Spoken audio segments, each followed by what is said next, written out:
Estava comentando antes ali que quando... Eu não vou falar muito, relaxa. Que eles sempre falam que eu falo demais, então eu vou falar bem pouquinho. Não, dizem não, você fala demais. Mas pode falar, fica à vontade, tá? Fica à vontade. Me recuperando de uma Covid, pensa bem. Vamos lá. Eu recebi o texto, Anderson me ligou numa sexta-feira, 13 de agosto, chovia, eu estava com a minha filha, que faz cinema, recebi o telefonema, e aí era a série, e ele mandou, naquele final de semana, os 10 primeiros episódios. E marcou uma reunião para terça, isso era sexta. Então eu entrei, mergulhei ali, no texto, e aí vi o desafio que era, e ele era muito presente, o desafio não era fazer uma série contemporânea, também não era fazer uma série bíblica, era juntar as duas coisas. E o tempo todo, ou seja, idas e vindas, desde o primeiro episódio. Então ali que veio o calafrio, né? Porque eu disse, aqui que mora o nosso segredo, aqui que mora o nosso desafio. A hora que encontrasse a saída desse, digamos, obstáculo, ele se tornasse uma qualidade estética, uma virtude, um resultado de gramática, né, de cinematográfica a ser utilizada, aí a gente teria um produto em mãos. E isso não vem rapidamente. Então, tinham 3 grandes desafios, que era como abordar essa série contemporânea, né, onde uma protagonista é uma influencer. Então, isso já determina vários itens, características da série, né, porque a internet está muito presente, como está no dia a dia da gente hoje. A outra questão era como abordar o bíblico, já que saía da cabeça dessa personagem. Era o que ela ouvia da avó, é como ela pensava, com as suas informações, com a sua formação pop, com a sua formação do que ela assiste, das séries, dos livros, dos filmes, né? E, por fim, como juntar esses 2 universos temporais, essas 2 camadas.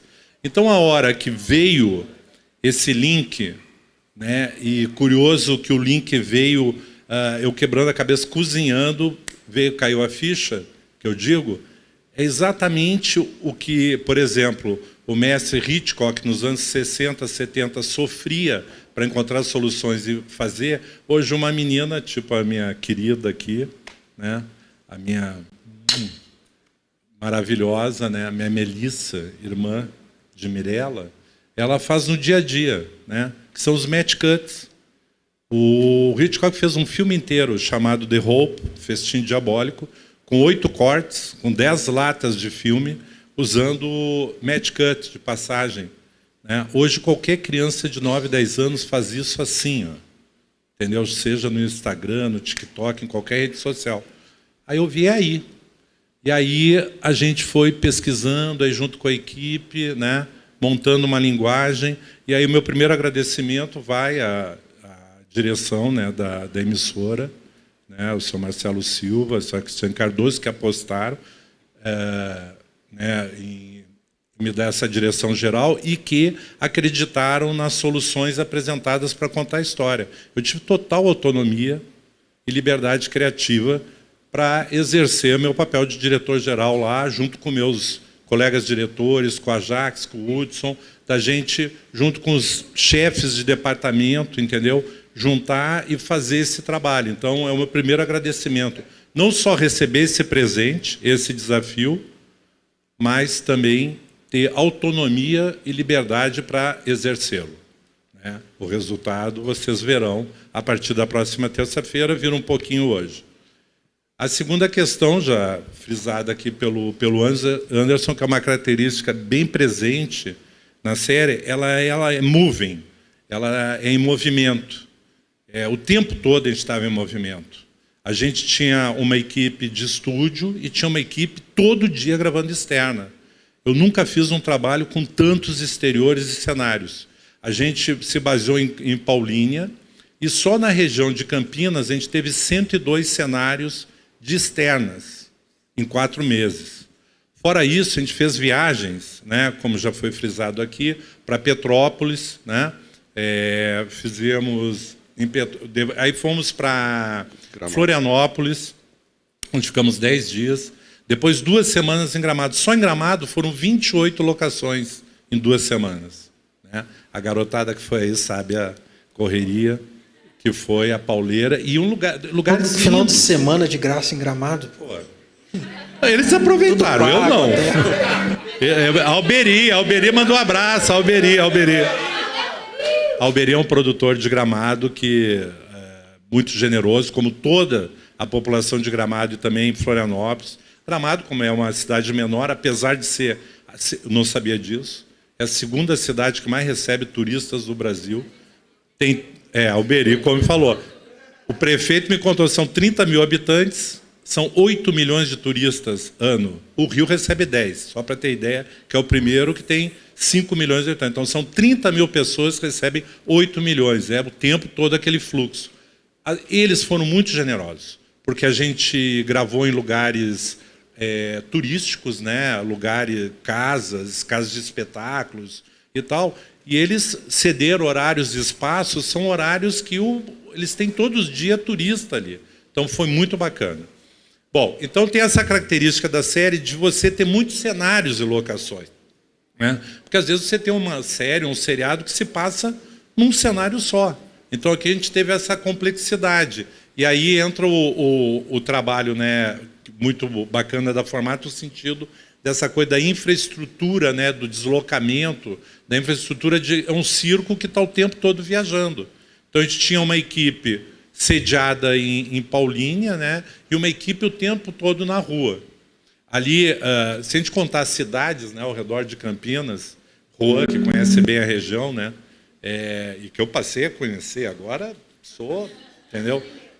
Valinhos, né, tudo, Vinhedo, todas aquelas cidades ali ao lado tinha algum lugar que se tornou cenário da nossa série. Isso foi muito bacana.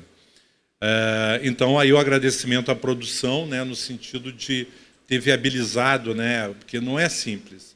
As pessoas o tempo todo estão se deslocando e tal. Lembrando que nós convivemos com a Covid, né, com a pandemia.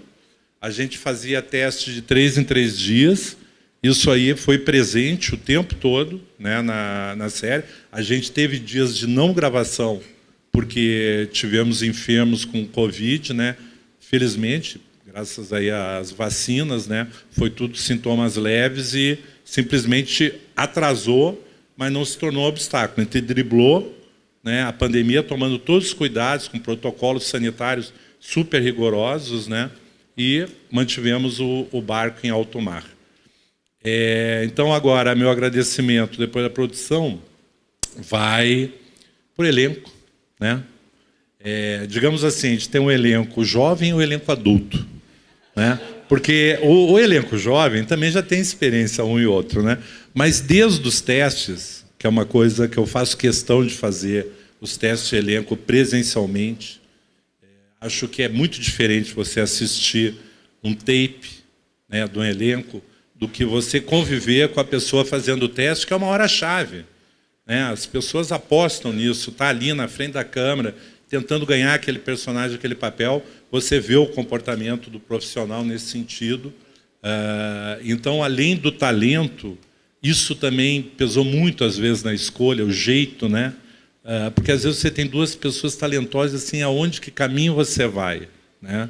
E é no olho, é na sensação, na intuição, né, que você diz, não, vamos por aqui.